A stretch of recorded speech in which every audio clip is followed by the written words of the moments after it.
I'm Kim, the Abundant Traveler, and these are the top tips you need to know for your first trip to London. Thanks so much for stopping back by the channel, and if you're new here, I put out weekly travel videos in a laid-back luxury style, inspiring you to get out there and go. This week, I'm in an old hometown of mine. I'm in London, England, and I'm going to share with you some top tips for your first trip to London. And if you're curious about what to pack on your trip, make sure to click the link and get your top 20 packing must-haves.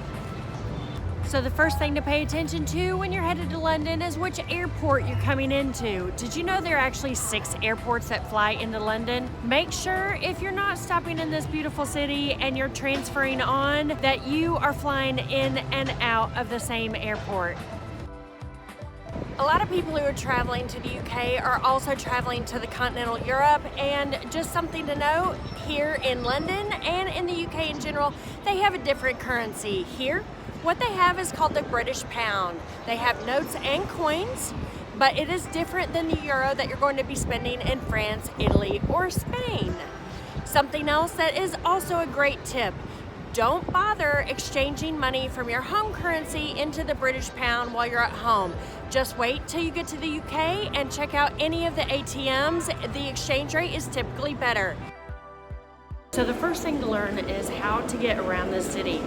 The best way is by the subway or the underground. Actually, they call it the tube. It is the most efficient and least expensive way to get around the entire city.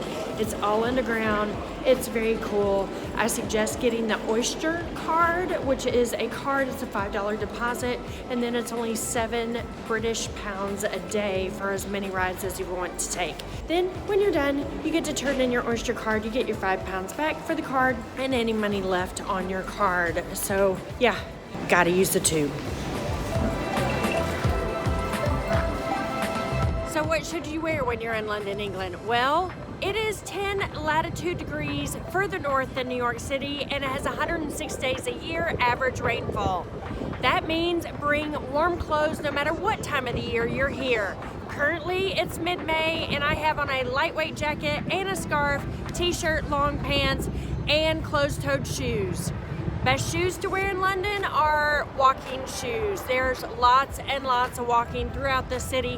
Whether you're taking the tube or the taxi or just wandering around, you're gonna want very well-worn, easy-going, comfortable shoes. Additionally, London is anything goes. Just like New York City, it's a big city. So if you want to dress up, go fancy and go to the Savoy for high tea, go for it. Or if you want to be low-key, casual in your yoga pants, that works as well. So here I am at Kensington Palace.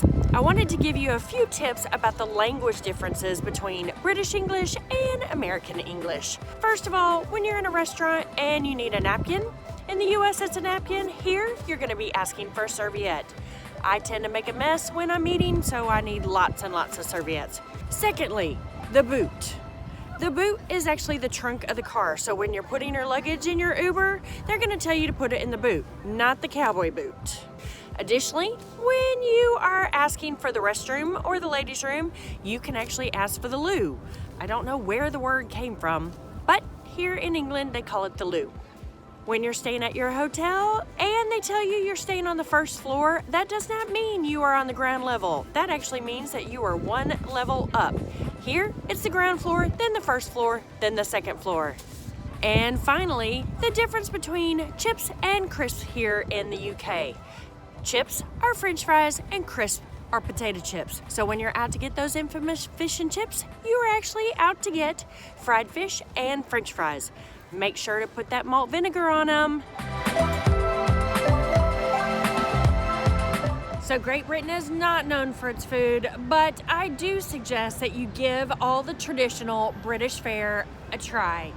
I'd head to the pub, get some shepherd's pie, try some bangers and mash, and definitely do not miss the most delicious, proper English fry-up of sausage, rashers, fried eggs, baked beans, toast, mushrooms, and roasted tomatoes.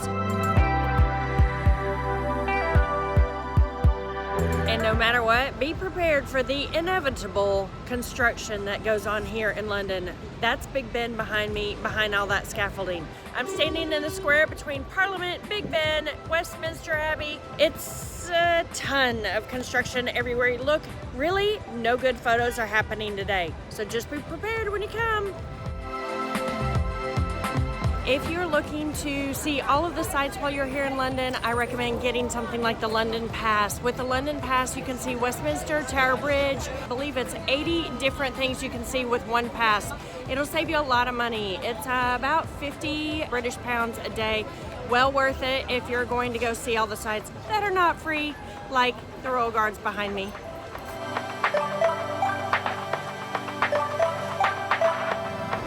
Another important thing to know on your first trip to London is to remember that they drive on the other side of the road. So that means if you're renting a car, you're going to be sitting on the right-hand side.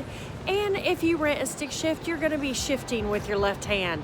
Additionally, where we're taught in the U.S. to look left, right, left, here you have to look right, left, right. And something very small but extremely important is to bring an adapter for the UK.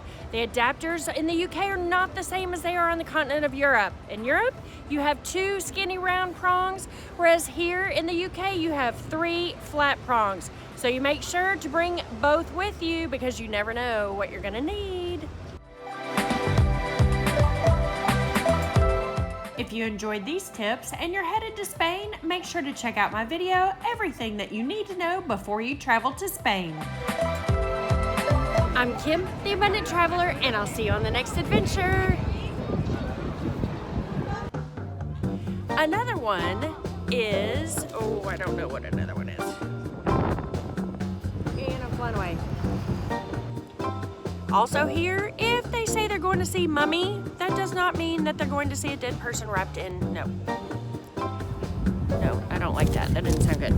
If your British friend says they're going to see Mummy, that does not mean they're going to see a movie about mummies. No. Here in the UK, chips are French fries and crisp are French fries. No, that's wrong.